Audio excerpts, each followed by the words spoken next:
to a close. All right, so what I pulled up on here is just a reminder of the Google Classroom.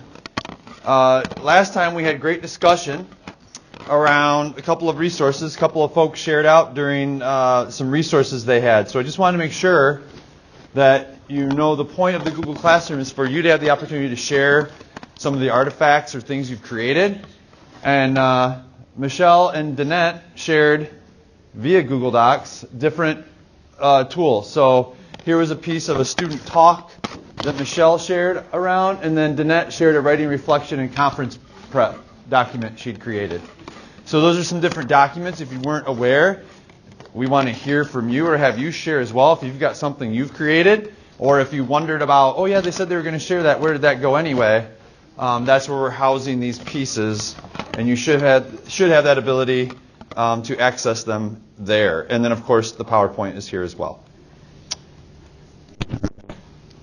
So, on that note, let's dive in. All right, so I'm really excited about today, and I'd hoped last time that we could get to it. We didn't quite, but we're going to get into assessment, and then narrative writing, and then what we'll do next time is the informational writing and argument. And then I don't know that we'll quite go deeply into the multi-genre piece. I don't know. We're just not going to make it there. All right. So our purpose is really delving into where and what Penny and Kelly have experienced, because what's really intriguing to me, and this came out in the webinars a lot, is this whole concept of what does it take to plan? And we talk all the times about, well, get together with your department, get together with your colleagues. And Penny and Kelly tried the same thing, and they found there's a lot more to it than just getting together. And that's what led to this and what they put it. And and as I told you from the very beginning, right, there was this whole concept of, yeah, we're going to plan 9 weeks together, we're going to try it out, and then we're going to write about reflecting on how that went. But that's hardly at all, really. They talk a little bit to that, right? But it's more about the setup. There was so much into the setup. And we just don't necessarily give credence to the setup and what it takes to get to that point. And so we want to find out what is it they learned and how can we apply that to our context, right? So as we get into that, before we delve deeply into it, what is your current approach to reading and writing? And what are some strengths in your current approach? And what might you want to change? This is just self-thinking, right? Whether or not it has anything to do with the book, I just want you to reflect on how you're currently doing reading and writing and how you feel about it. You obviously have some opinions of that. And then do that silently and individually for a moment, and then we'll have you find eye contact partners. But I want you to take some time, so we'll hold silence in the room for about 2 to 3 minutes and let you reflect on that and what your current state of writing is, and what are strengths you feel, or what are some things you know you want to change. Just some self-assessment right now. We don't tell the story enough, I think, of the things that we're doing well. So in a lot of the system-wide work that we do, we talk about this idea of accomplishments. I think there needs to be more of the accomplishments shared out overall.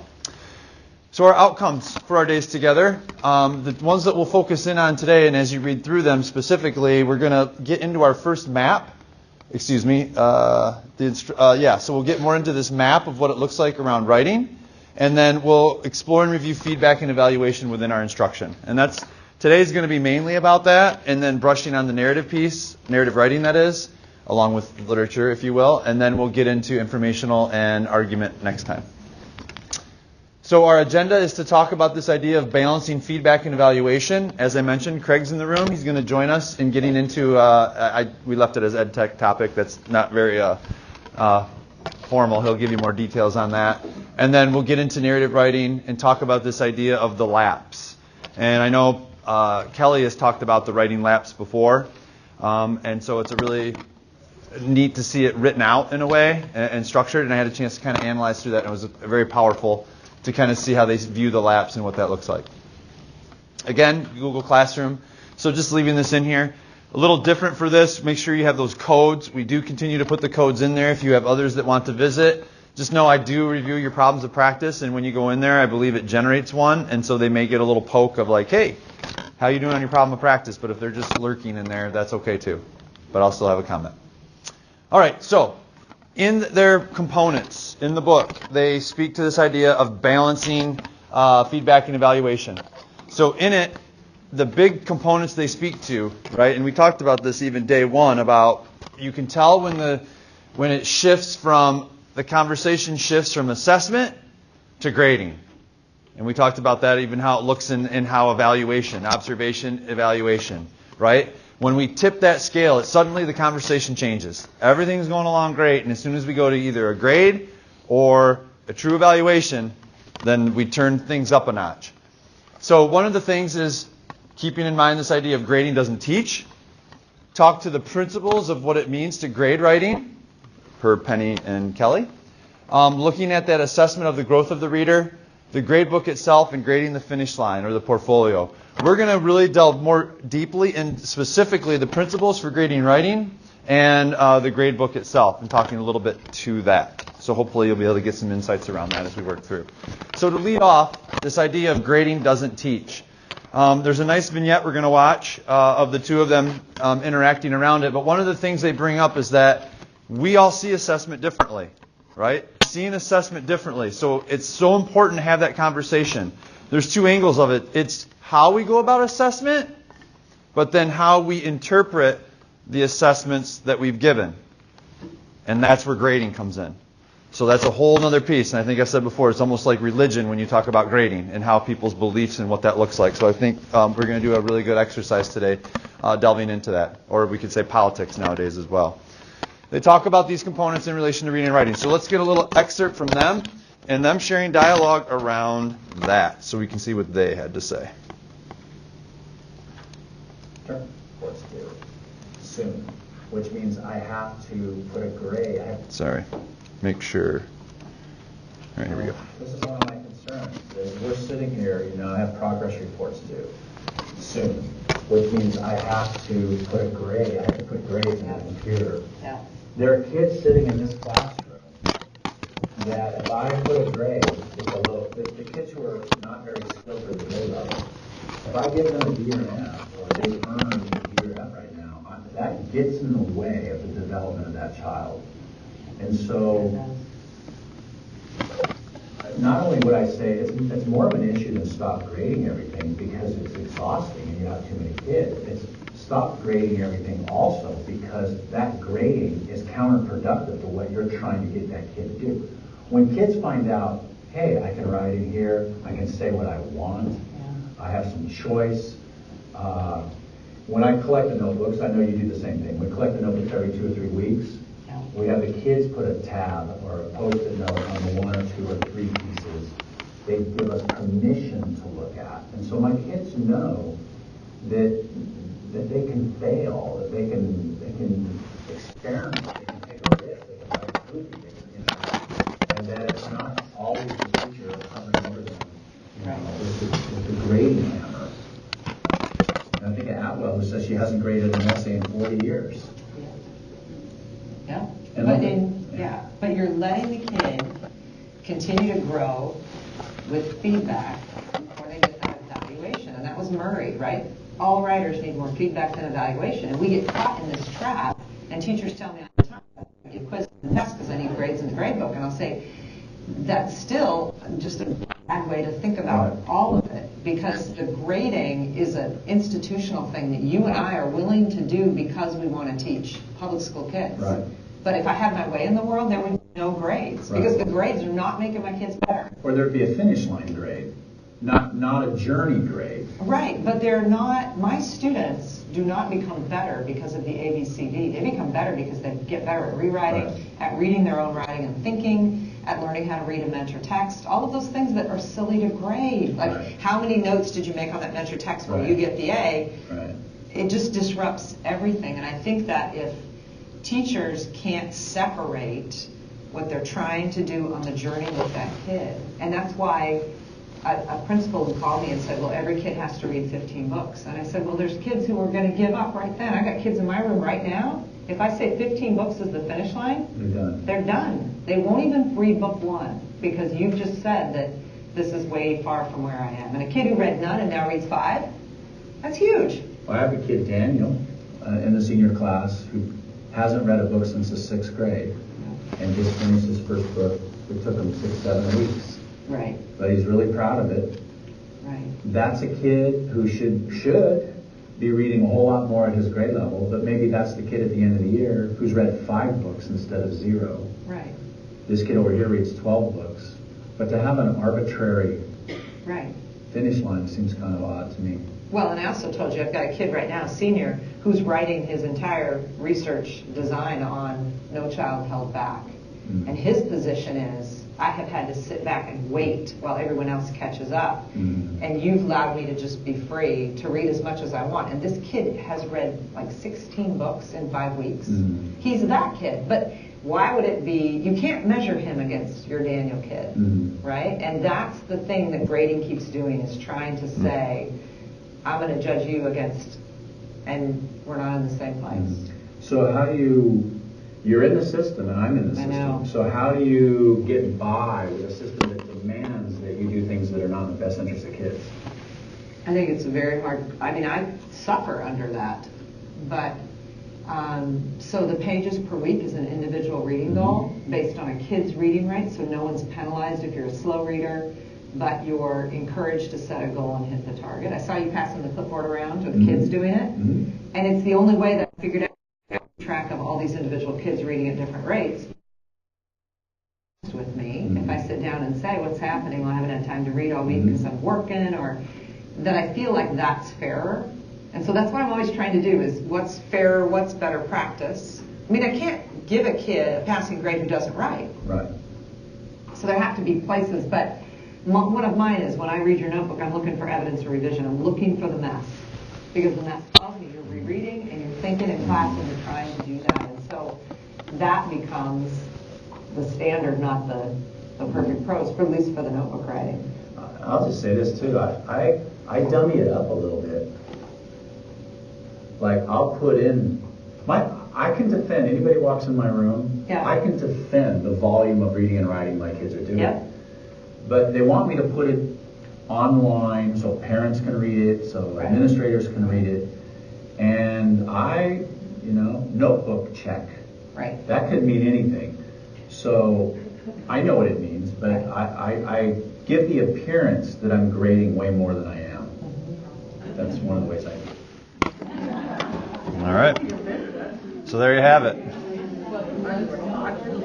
Now, if you're going to do that, or whatever that, so he's able to articulate the skills that they're presenting based on all the work we did in day 1 and day 2, right? Mapping it and what are the skills we're looking for. But before we get into that, just like we did before we got into mapping, let's talk about some principles. And what are the principles that we probably need to explore and delve into? So there happen to be 7 principles. And what we're going to do is have each table. So I think if I combine these 2 tables, there'd be 1. And I think here we have 7. And then you guys have about 7-ish at each of the tables there. So we'll have 4 rounds of this going. So what I'd like to do is just assign a principle to just one individual principle. And they start on page 107, I believe. Yep. So starting on page 107 and working our way through to page 114. Just determine who's going to do what principle. We'll take about 5 minutes for you to take notes, read through it, and then we'll have each person go around and share a quick 1-minute summary of the principle that they're analyzing. So take a minute to organize, and then we'll take 5 minutes to process questions we might have. All right, go ahead. So I'm just going to step into the conversations for a moment. If you still have a principle to discuss, by all means, return to that. So pardon the interruption. But for those that have gotten through the principles, we're going to take that and just push it into this next part of the conversation based on what you've read. What are current practices around assessment and grading in your classroom or building, if you're at a building level or district level? And based on some of these principles or talking points, what might shift or maintain in that current practice? And again, use that text to support. And there were some conversations of grading overall. And so there's one point that talks about the rubric. And you might read that and go, ooh, get rid of the rubric. But if you read the top of the next page in that same section, it refers to the fact that it's about what kind of a rubric are you using. If you've got more abstract components, like it's a very good, a good, or a bad, or a terrible, that doesn't help. But instead, how about a rubric that specifically identifies what you're looking for? And this is a resource, Writing Pathways, and I can bring it to your table and talk through it, but it identifies the look-fors. What are the things that we're looking for in the writing, right? So it's a subtle shift, but instead of focusing on what's not there when we report out to students, instead we say, here's what we're seeing, and here's what we need to see next, or what we would like to see, versus here's what you don't have. It's so subtle, but it's so powerful, right? If somebody comes to you and says, well, you're not doing this, and you're not doing that, and you're not doing this, or this is missing, you're like, okay. But instead we say, well, here are the things that I'm noticing, and here are what next steps might look like. And you're like, sweet, all right. So if this is what you see, then I know I've got this down, and here's where I'm going. And it's just a subtle difference, because you might think that it means the same thing, but it's just about those choice words in that language. And I think this is a really good starting point, and you can have conversations around it. But this lists things, and what's powerful about this too is it doesn't list it just at what an 8th grader does. If you look at the 8th grade example, it shows what a 9th grader would do, what a 7th grader would do, and what a 6th grader would do. But the sweet spot, or what's called proficient, which is a whole other part of this conversation, is what an 8th grader would do if you're talking about 8th graders. That means proficient, not rock star, proficient, right? Proficient, which is average, which, again, part of a conversation, could be a C. C is average. I don't know what you think about that. I don't dare to try to tell you what average should or shouldn't be. If I use one common reference we do have, though, I will use Smarter Balanced. And they say 3 is where you need to be. So whatever that means, they didn't give us a grade equivalent. But if you were to do Smarter Balanced and get a 3, you were good. If you got a 4, they said so much as you were basically a Doogie Howser, if you get that reference, right?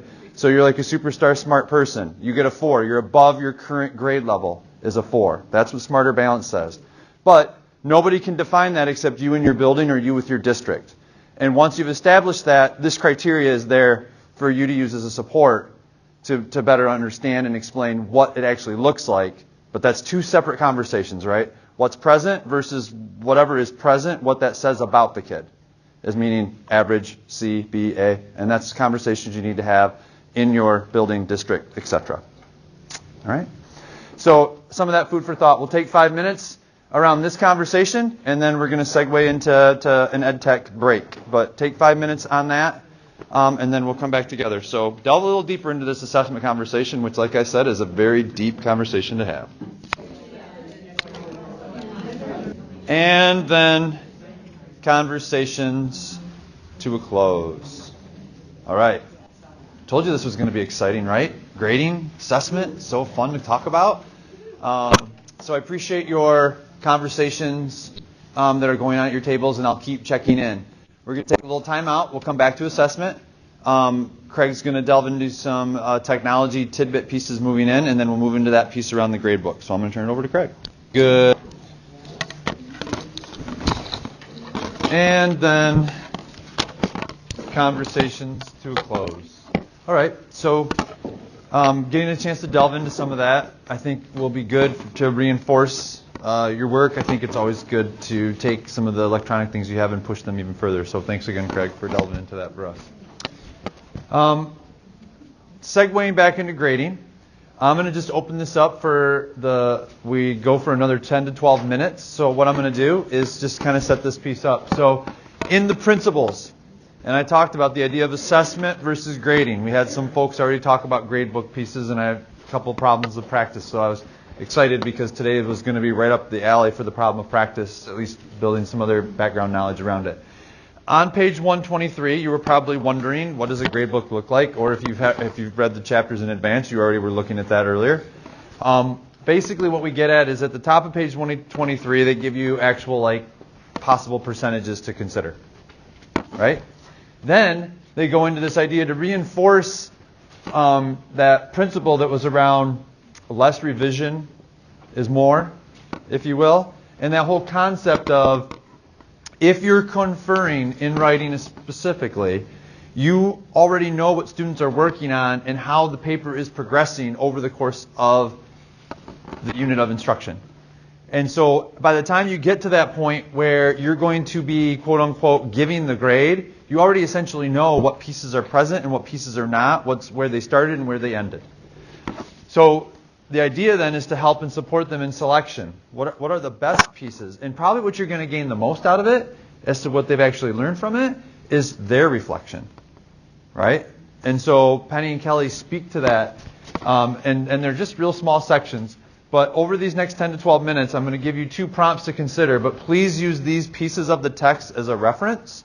So however you might decide to do that as your table group, to look at what those percentages are, and then actual selection and reflection and how that plays a role in the grade book or grading. And then I just want you to consider these 2 questions. How do you now currently view your grade book and your approach to grading at the finish line, as they will describe it on those pages? And then what practices will you maintain, and what practices might you look to make adjustments to in grading overall? So you've got the principles that we discussed before, and you've got these pages here that I reference on this slide. And that's where they speak to these pieces of assessment, principles of assessment, and then the actual grading process itself. So use that information, have a table conversation around these prompts. If you did want to go back to the other prompts, you could. But I wanted to touch on these pieces of grading because I think these are the 2 biggest components of it. Is how do I create, what does an assessment look like? Well, I've got to have those principles behind it. And then the actual art of putting the grade on it, if you will. All right? So I'll leave that up to your table conversations. And what we'll do, there's some narrative writing pieces. I'll just move that into this afternoon. We'll lead a little bit with that. But I've got a really good activity I put together around the grading piece to take you even deeper into that discussion. So we'll revisit grading again this afternoon, and I'll build in some time for you to explore what Craig just introduced as well, so you can go even a little deeper into that if it's of interest in your groups. All right? All right, so just about 10 minutes, and then we'll break to find our rooms for Article of the Week. Actually, I probably better give you 8 because I got to jump in and talk about the articles and the protocol so you know what you have to select from. All right, so we'll go about 8 minutes, and then I'll pull us back together as you discuss on grading. Okay, so our hot or not articles that you'll be choosing from over the next few minutes. We have do no zero policies help or hurt students. Thought, oh, this is cool, right? Talking about grading and assessment. So that one is in this room. That's the one I read through. I also did the 15 fixes for broken grades back in the day, so I've got a little bit of that background knowledge going. Sharing student work beyond the classroom. So what does it look to find that larger audience, that authentic audience, if you will. You can click on these in the PowerPoint too if you want to get a little subtle read into them. Multiple intelligence theory, widely used yet misunderstood. I was one of the Howard Gardner multiple intelligence kids coming through college, so this one's interesting to me as well. And the insights around it, right? There's always the overreaction, like we just learned somewhat from Craig. There's always both extremes of it, right? Like it's the only thing to do, and you should never do it. So get some more insights around that and where that's trending. And I think the reason that a lot of anything becomes discouraged or finds to not be in the fad, if you will, is because of just the over application. People just taking it and running with it blindly versus actually reading into it what it actually means and is speaking to. We just over apply it, if you will. Too extreme. And then voice and choice. That's kind of the new language that's out there around students and workshop and giving them that opportunity. But is it a good idea? So voice and choice and how to really delve into that and move forward with that. The protocol for it would be the second to last page in your packet that you'll be going through. So you get a chance to do this little protocol, but we put this here for you as well, so you'd have access to it if it was something you wanted to make a copy of. So technically I'm out of time, but thanks for diving into that grading conversation. This afternoon, I've got a fun little activity that takes that grading piece that we teased out, and it really gets you to look at it and think about it and how you would actually speak to it. It's one thing to talk about it in your group, but what happens when principals or parents or other community members or teachers from other districts come up and say, so what about this grading thing? What does that mean to you? Again, you have this conversation, but when you're standing on your own, what are the words and how do you articulate that message? And does it vary from how you might speak to another teacher versus a parent of your own or another parent in the community? Those pieces. So Again, thanks for a great morning. If you wanted to reflect on something as you were waiting, because we've got these 5 minutes, but bathrooms are there and there. And but again, the article, we'll pass those out in about 5 minutes. So find your spot, use your green sheet. Oh, don't forget to sign in. Don't forget to sign in. And the sketch apps are probably sitting there too. I'll go double check if you were looking for sketches and you haven't done that yet. Thank you.